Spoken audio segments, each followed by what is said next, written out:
यानंतरची बातमी पुण्यातून। पुण्यातल्या महत्त्वाच्या 3 पदरी उड्डाणपुलाचं उद्घाटन महापौर प्रशांत जगताप यांच्या हस्ते पार पडलं। विशेष म्हणजे राष्ट्रवादी काँग्रेसचे नेते अजित पवार आणि पालकमंत्री गिरीश बापट या दोघांनीही उद्घाटनाला दांडी मारली।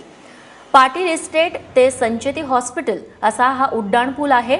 डिसेंबर 2015 पर्यंत या पुलाचं काम पूर्ण होणं खरं तर अपेक्षित होतं, मात्र जवळपास 1 वर्ष हे काम रखडलं आणि त्यामुळे लोकांना प्रचंड मनस्तापही सहन करावा लागलाय।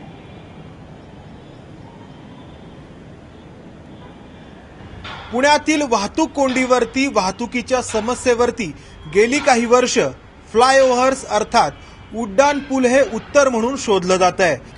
आता आपण बघत आहोत तो 3 पदरी उड्डाण पूल आहे। पुण्यातील संगमवाडीकडून येणारा रस्ता, पुण्यातील शासकीय अभियांत्रिकी कॉलेज ज्याला COEP म्हणून ओळखलं जातं तिकडून येणारा रस्ता, त्याचबरोबर जुना पुणे मुंबई हायवे, त्याचबरोबर पुण्यातील पुणे स्टेशनकडून येणारा रस्ता आणि पुण्यातील जंगली महाराज रस्ता, अशा एवढ्या महत्त्वाच्या रस्त्यांना जोडणारा हा 3 पदरी उड्डाण पूल।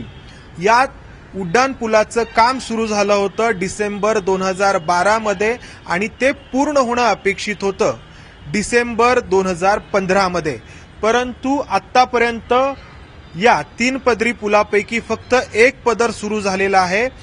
मात्र तिसरा जो पदर आहे, तिसरा जो या उड्डाण पुलाचा भाग आहे तो मात्र अजूनही सुरू नाही आणि पुण्याच्या महापौरांनी दिलेल्या माहितीनुसार आणखी 6 महिने तो तिसरा भाग पूर्ण होण्यासाठी लागू शकतात।